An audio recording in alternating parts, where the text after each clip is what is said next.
नमस्कार दोस्तों। आज का मैटर गांव का न्यायालय अर्थात पंचायत पर रहेगा।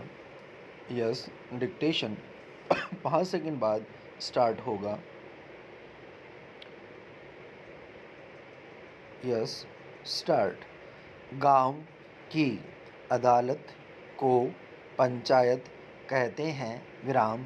प्राचीन काल में न्यायालयों की प्रथा बहुत कम थी। विराम।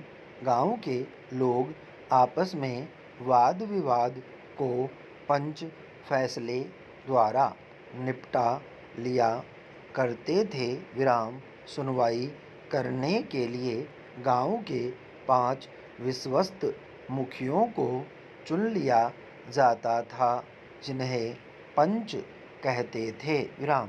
वे पंच गांव की चौपाल में बैठकर दोनों पक्षों की बात सुनते थे और फिर निष्पक्ष होकर सच्चा निर्णय देते थे। विराम। इसे पंचायत प्रथा कहते हैं। विराम। आज गांवों में प्रथा को फिर से जीवित किया जा रहा है। विराम पैरा। पंचायत का मुख्य उद्देश्य ग्रामीणों के आपसी झगड़े निपटाना और उसमें पारस्परिक प्रीति बढ़ाना है। विराम। गांव के लोग प्रायः अनपढ़ होते हैं और बात ही बात में घूंसों और लाठियों पर उतर आते हैं। विराम। झगड़ने वालों को समझा बुझाकर उनकी फिर सुलह करवा देना गांव के पंचों के लिए साधारण सी बात होती है, किंतु अंग्रेजों के राज्यकाल में तनिक से मतभेद का निर्णय करवाने के लिए भी न्यायालय का द्वार खटखटाने की प्रथा चल पड़ी थी। विराम पैरा। न्यायालय में मनमुटाव दूर नहीं होता, अपितु बढ़ जाता है। विराम। बेचारे ग्रामीणों को बीसों बार उपस्थिति की तिथियां भुगतने के लिए गांव से चलकर न्यायालयों में जाना पड़ता है और अपना पक्ष प्रस्तुत करने के लिए वकीलों, मुंशियों और अन्य कचहरी वालों को शुल्क देने पड़ते हैं। विराम। इतना व्यय करने पर भी सच्चा न्याय नहीं हो पाता, क्योंकि न्यायाधीश गांव के घटना स्थल से कोसों दूर बैठा होता है और उसे गवाहों के कहे अनुसार ही मानना पड़ता है। विराम।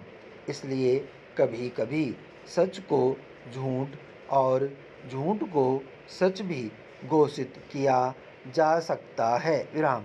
इसलिए विपरीत गांव पंच लोग गांव के एक एक व्यक्ति को जानते और वहाँ की घटनाओं का भली प्रकार आंखों देखा हाल प्राप्त कर सकते हैं। विराम पैरा।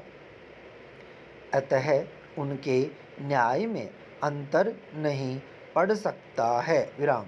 वैसे भी ग्रामीणों का विश्वास है कि पंच परमेश्वर होता है और जब वह आसन पर बैठता है तो उसमें परमेश्वर निवास करते हैं, इसलिए वह झूठा निर्णय नहीं दे सकता। विराम। आज भी गांव में ऐसे अनेक दृष्टांत मिलते हैं कि पिता ने पंच के आसन पर बैठकर अपने पुत्र का लिहाज न किया और उसे दंड का अधिकारी बनाया। विराम। इस प्रकार पंचायतों में एक तो सच्चा न्याय हो सकता है और दूसरे गांव वाले शहर आने जाने के व्यय और समस्या से बच जाते हैं। विराम। इधर बीज की बुवाई या फसल की कटाई का समय हो और उधर किसान को न्यायालय में प्रस्तुत होने का बुलावा आ जाए तो उसकी हानि का अनुभव एक गांववासी ही लगा सकता है। विराम स्टॉप।